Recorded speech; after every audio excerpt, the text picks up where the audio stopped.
Você pode colocar-se de pé e abrir a palavra de Deus, livro do princípio de todas as coisas, Gênesis, capítulo 5.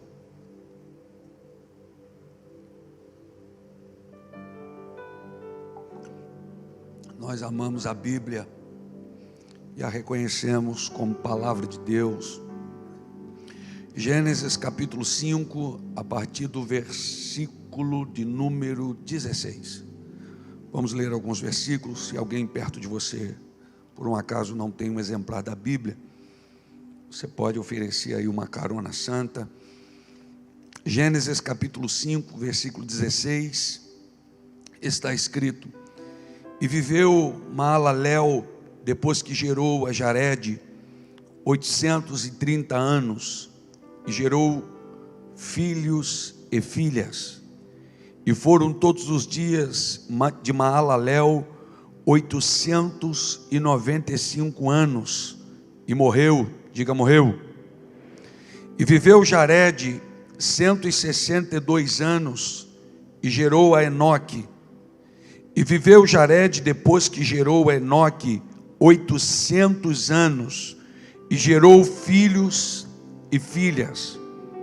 E foram todos os dias de Jarede 962 anos, e morreu. Repita, morreu.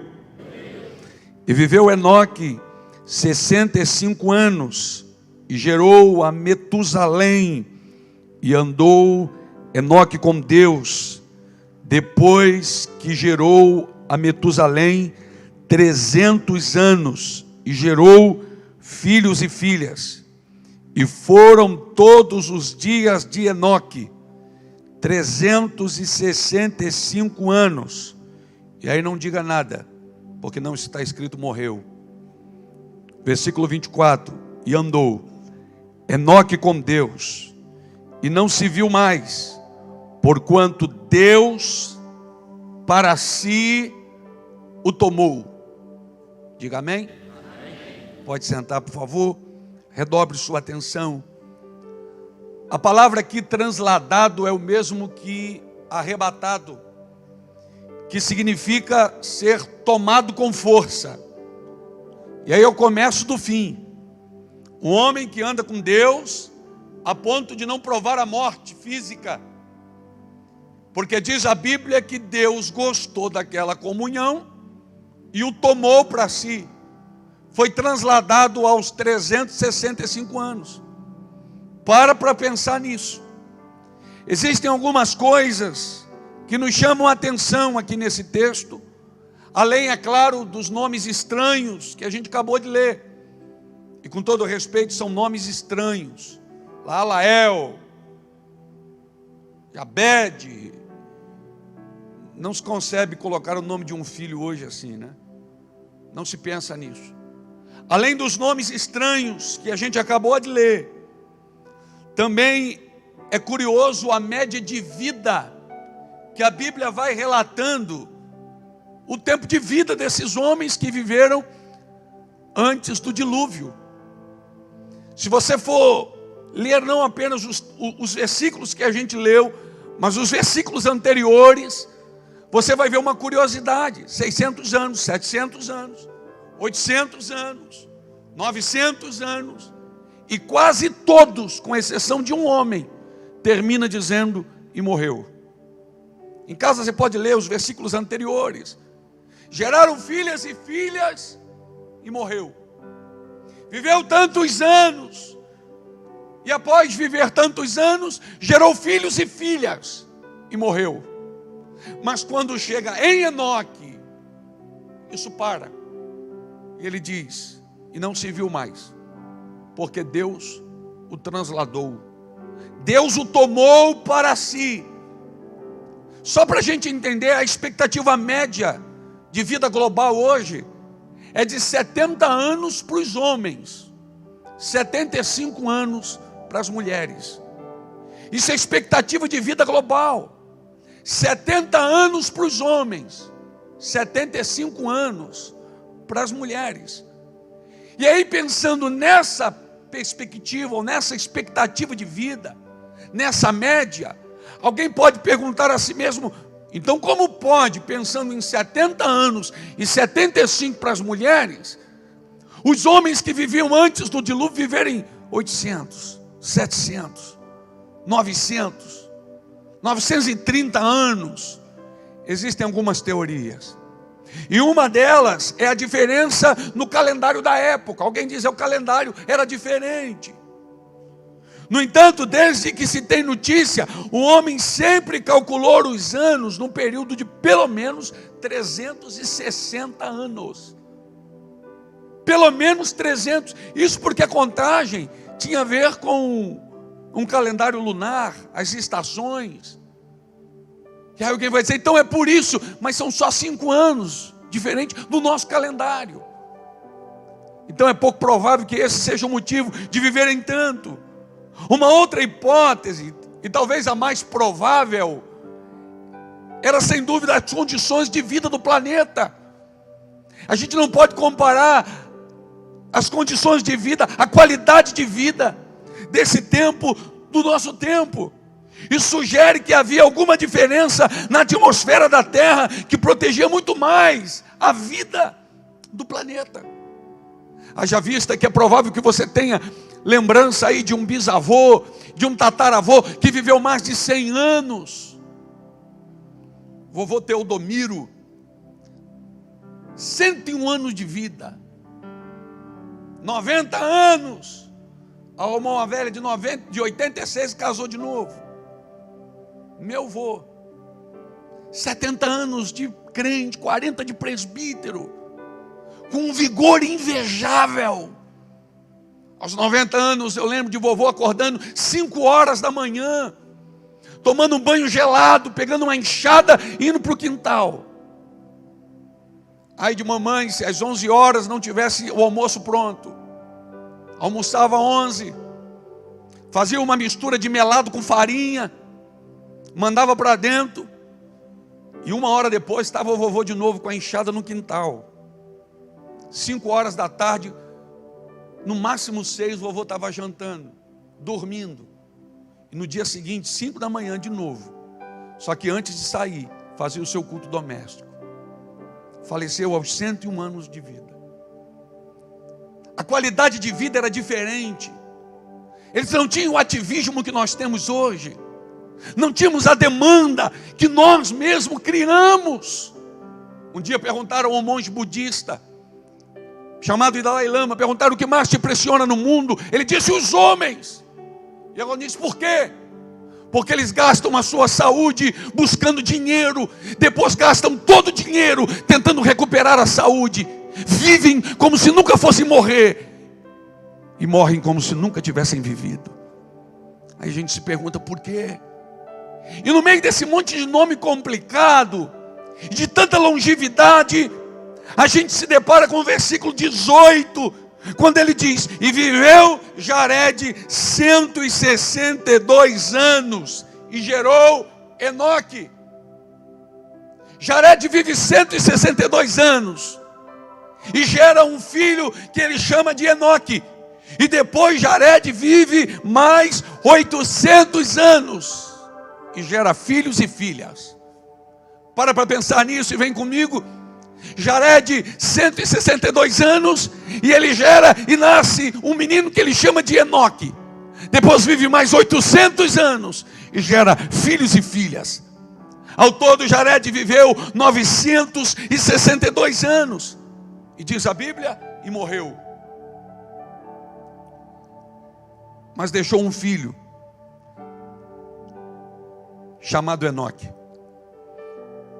E Enoque, quando completa 65 anos de vida, diz a Bíblia que ele também gera um filho. E ele chama esse filho de Metusalém, ou Matusalém, que significa homem do dardo. E diz a Bíblia que é exatamente por ocasião do nascimento do seu filho que ele toma uma decisão que é crucial e que vai fazer toda a diferença na sua vida. E aí alguém fica se perguntando por que exatamente nesse momento? E a Bíblia não diz, mas nos permite conjecturar. O tempo em que ele vivia era um tempo difícil, era um tempo de prostituição, Era um tempo de crueldade, de libertinagem. E agora ele gera um filho. E diz a Bíblia que a partir daquele momento, ele decide andar com Deus.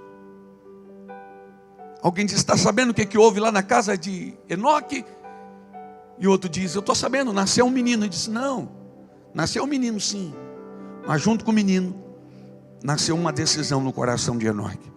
Qual a decisão? Ele disse que vai andar com Deus. Ele decidiu a partir daqui, andar com Deus. Irmãos, não é o clamor de alguém que diz, Senhor, anda comigo. É a decisão de alguém que anda com Deus.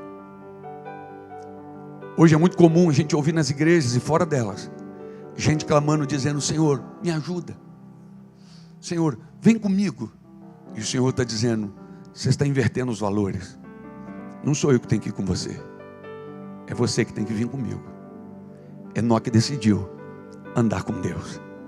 Enoque decidiu. E a Bíblia diz que ele viveu mais 300 anos andando com Deus. Oh glória! Aqueles dias, repito, eram dias de libertinagem. Eram dias de violência. Mas Enoque decidiu andar com Deus. Vez ou outra a gente ouve alguém justificando sua falta de compromisso com Deus, dizendo, são os dias difíceis, é o sistema, é a família.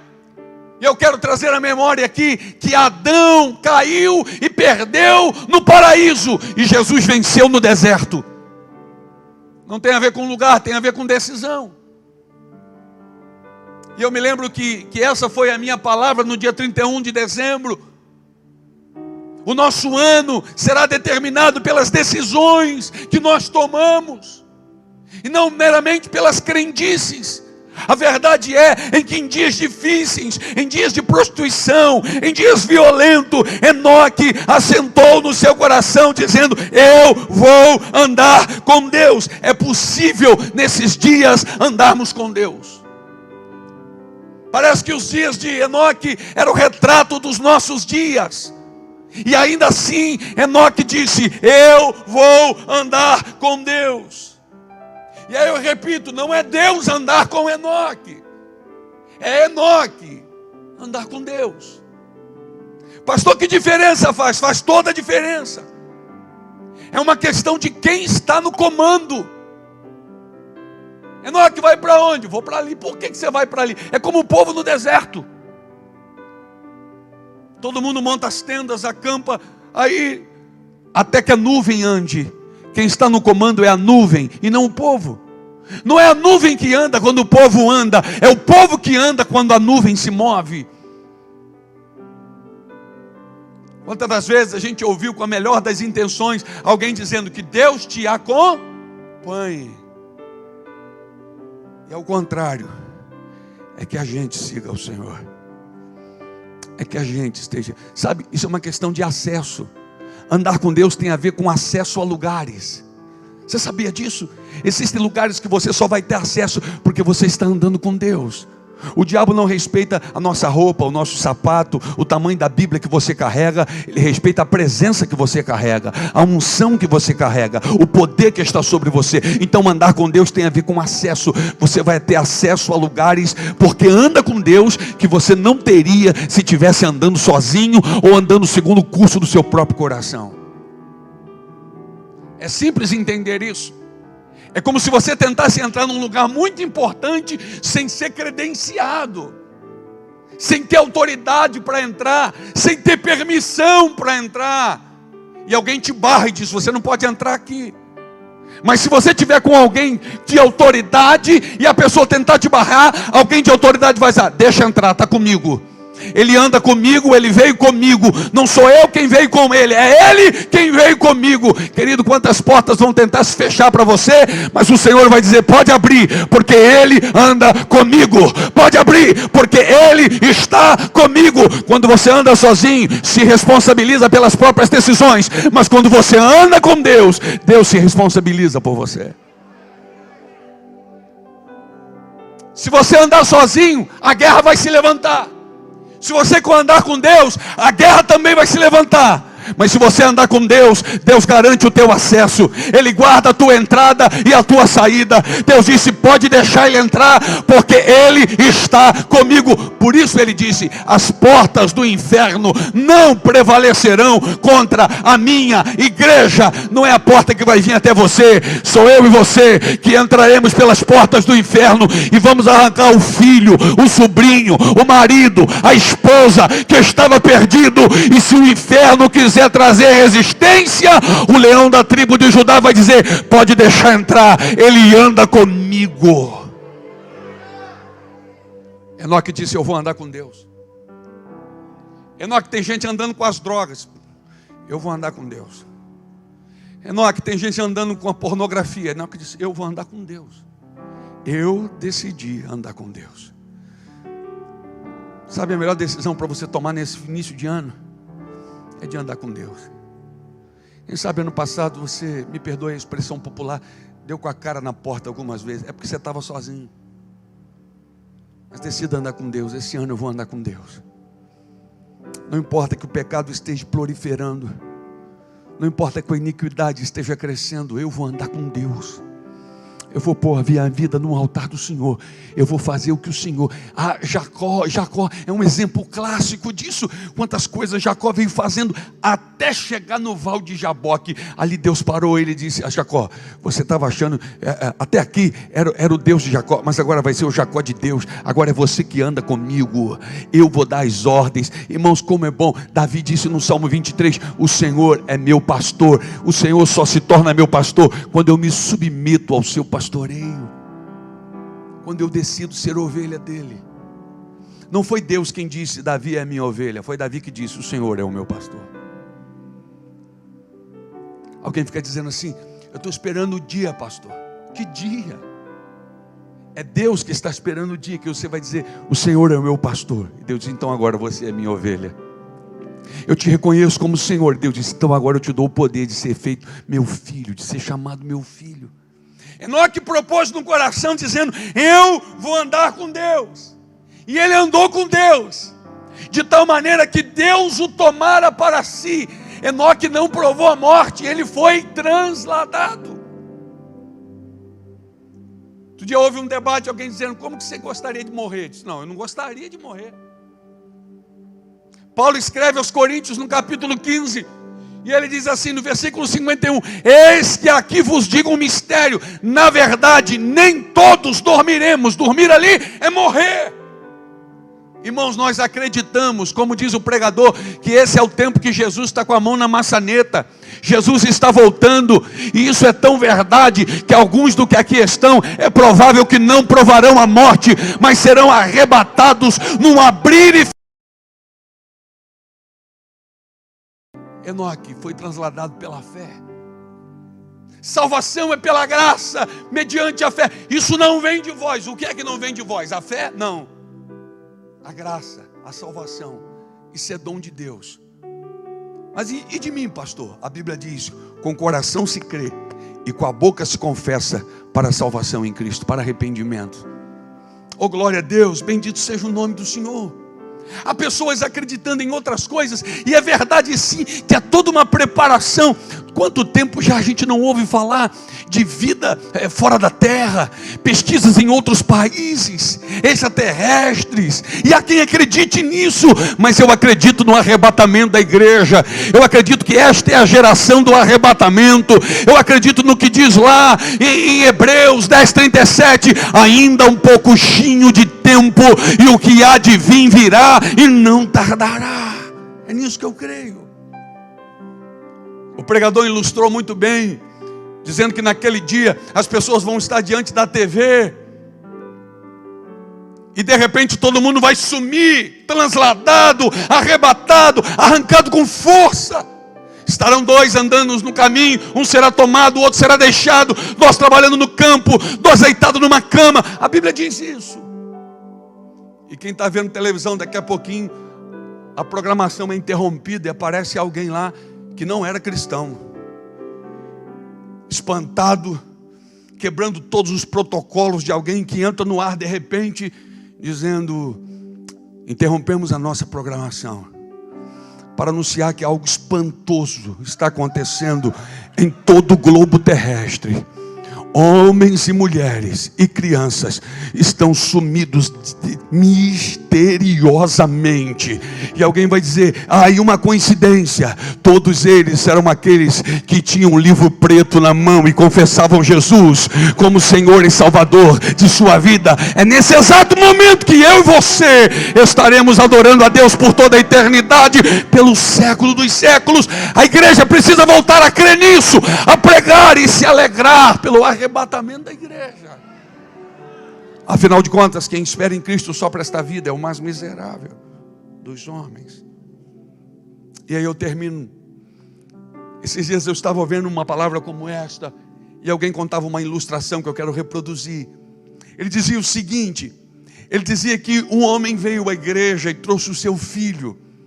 E aí, assim como na nossa igreja, é como se ele deixasse o menino lá no Kids e viesse e sentasse aqui para assistir o culto. E aconteceu o culto, e no final do culto ele foi lá no Kids, pegou o menino e foi para casa.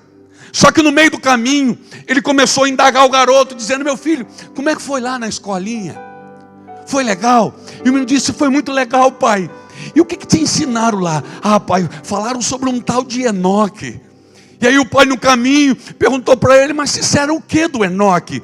Pai, disse que foi um homem que andou com Deus. Mas como assim andar com Deus? Disse: pai, eu vou tentar simplificar, vou tentar resumir para explicar para o senhor. Sabe, a história é o seguinte: esse homem teve um encontro com Deus, esse homem chamado Enoque. E a partir daquele encontro foi tão forte, foi tão poderoso, que ele decidiu a partir daquele encontro andar com Deus. Então ele foi andando com Deus, ele foi andando com Deus, ele foi andando com Deus, ele foi andando com Deus, ele foi andando com Deus, ele foi andando com Deus, ele foi andando com Deus, ele foi andando com Deus, ele foi andando, e ele andou tanto com Deus que chegou um momento que Deus falou assim: ô meu filho, você está mais perto da minha casa do que da tua, então fica logo aqui. Enoque foi assim, Deus se agradou dele, e Deus disse: você não vai provar a morte, você vai ser transladado, você vai ser tirado da terra e vai morar comigo. E até hoje nós estamos agarrados a uma promessa como essa, porque Enoque é um tipo da igreja, não da teologia moderna, mas um tipo da igreja que decide no seu coração andar com Deus. Vamos ficar de pé? Oh, glória a Deus.